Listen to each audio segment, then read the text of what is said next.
नमस्कार साथियों, लाइव हरियाणा से मैं रविंद्र कुमार। आज हम फिर से गांव आर्यनगर में आए हैं। जैसा कि हमने पहले दिखाया था, गांव की बेटी है महक, मात्र 13 वर्ष की आयु है, जो आज से 7 दिन पहले गांव से गायब हो जाती है और उसकी लाश 3 दिन पहले गांव के जल घर में मिलती है। लेकिन पुलिस प्रशासन का की तरफ से कोई संतुष्टिजनक जवाब नहीं आता है और तब से लेकर के अब तक गांव का जो शांतिपूर्वक धरना प्रदर्शन है वो चल रहा है। आज इस धरने में बेटी का जो दुख बांटने पहुंचे हैं वो दीपेंद्र हुड्डा जी पहुंचे हैं। हम उनसे भी बात करेंगे, उनके क्या विचार हैं। इसको उठाने की भी जरूरत पड़ेगी।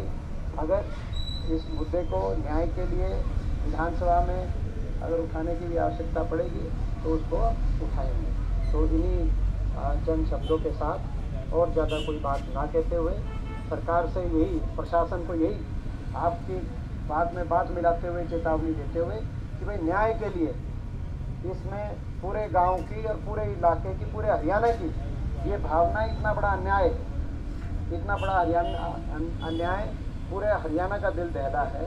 ऐसा एक अन्याय हुआ है, इसमें सारे जो जवाब हैं वो मिलने चाहिए, जो है पेटा भरना चाहिए, कौन क्या किन परिस्थितियों में, और सारे उत्तर मिलने चाहिए। और ये पूरी पुलिस की ये जिम्मेदारी है, हरियाणा पुलिस की, कि जब तक इसकी जवाब नहीं मिलता पूरे गाँव को, पूरे परिवार को, तब तक पूरे हरियाणा में और कोई बात इतनी महत्वपूर्ण नहीं है। तो ये इन चंद शब्दों के साथ मैं एक बार फिर अपनी बेटी जो है, जो अपना स्वर्गीय महक, उनको एक बार दोबारा से श्रद्धांजलि देते हुए ओम शांति। पहुँचे हैं और लगातार काफ़ी दिन हो चुके हैं बिटिया को जो है गुजरे हुए, और अभी तक जो है इंसाफ नहीं मिल पा रहा है। क्या कहना देखिए, बहुत ही एक दर्दनाक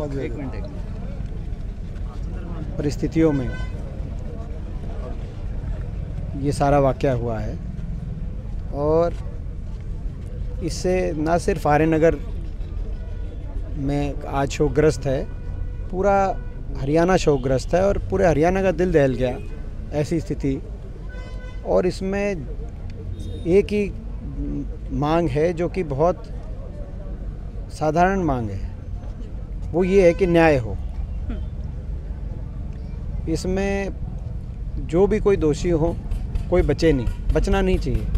और जो भी सारी गुत्थी है वो गुत्थी सुलझे और पेटा भरे आर्यनगर गांव का, पूरे हरियाणा का, परिवार का, कि भाई ये क्या वाक़या है, इसके वाक़ये में पीछे क्या इसमें परिस्थितियां रही, क्या इसमें जो सारा रहस्य छुपा हुआ है इसके पीछे।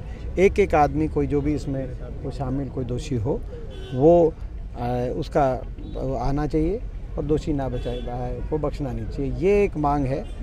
और प्रशासन ने अभी तक जिस तरह कार्रवाई करी उससे संतुष्ट नहीं है।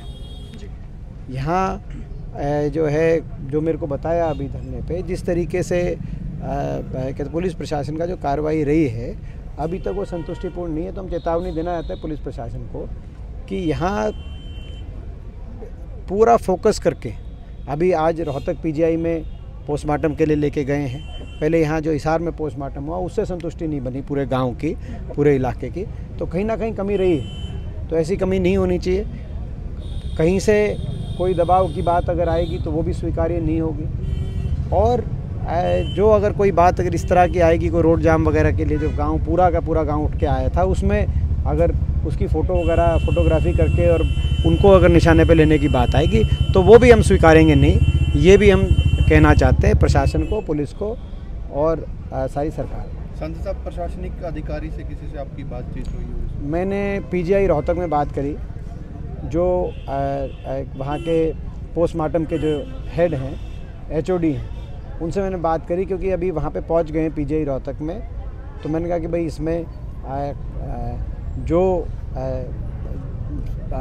कार्रवाई है वो कार्रवाई जल्द शुरू हो और पूरी न्याय संगत पूरा पोस्टमार्टम की रिपोर्ट जो है परिवार को पोस्टमार्टम पश्चात जल्द से जल्द सौंपे पीजीआई। स्थानीय पुलिस अधिकारी हैं, उनसे देखिए,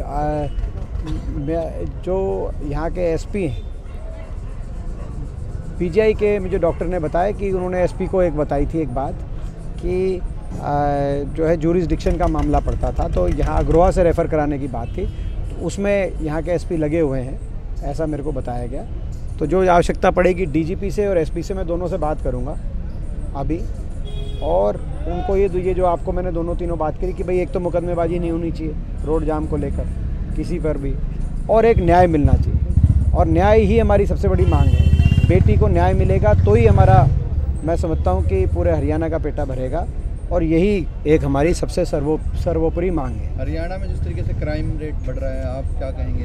बड़े दुर्भाग्य की बात है, जो जिस तरीके से पूरा जो प्रदेश जो शांतिप्रिय प्रदेश के रूप में जाना जाता था, आज वो कानून व्यवस्था की फलता में देश में जो टॉप के प्रदेश हैं, जहाँ सबसे ज़्यादा क्राइम रेट है, भारत सरकार के गृह मंत्रालय के आंकड़ों के अनुसार उन 3 प्रदेशों में हरियाणा प्रदेश आ रहा है। तो कहीं ना कहीं हरियाणा का जो युवा है आज इस सरकार में जो रिकॉर्ड बेरोजगारी और नशे की जो बातें आ रही हैं, और उसके साथ साथ क्राइम की बातें आ रही है, जुड़ी हुई बातें, इसको लेकर चिंता होती है प्रदेश में। जो आर्य नगर में जो धरना है वो पिछले 4 दिनों से चल रहा है, और आज इस धरने के अंदर नेता प्रतिपक्ष दीपेंद्र सिंह हुड्डा हमारे बीच में पहुंचे, और उन्होंने विश्वास दिलवाया है कि वो बिटिया को न्याय दिलवाने के लिए उन्होंने प्रशासन से भी बात की है। उन्होंने कहा है कि भी अगर नेता प्रतिपक्ष होने के नाते आवाज़ आगे तक पहुंचानी पड़े तो वो आगे तक भी पहुंचाएंगे। उन्होंने पीजीआई रोहतक में भी बात की है, और जनता को आश्वासन देते हुए कहा है कि वो जनता के साथ हैं। देखते हैं पिछले 5 दिनों से 3 दिनों से जो गांव धरने पर बैठा है, क्या बिटिया को न्याय मिलेगा या दोषी फिर से आज़ाद घूमेंगे। मैं रविंद्र कुमार, लाइव हरियाणा न्यूज़ से। जय हिंद, जय भारत।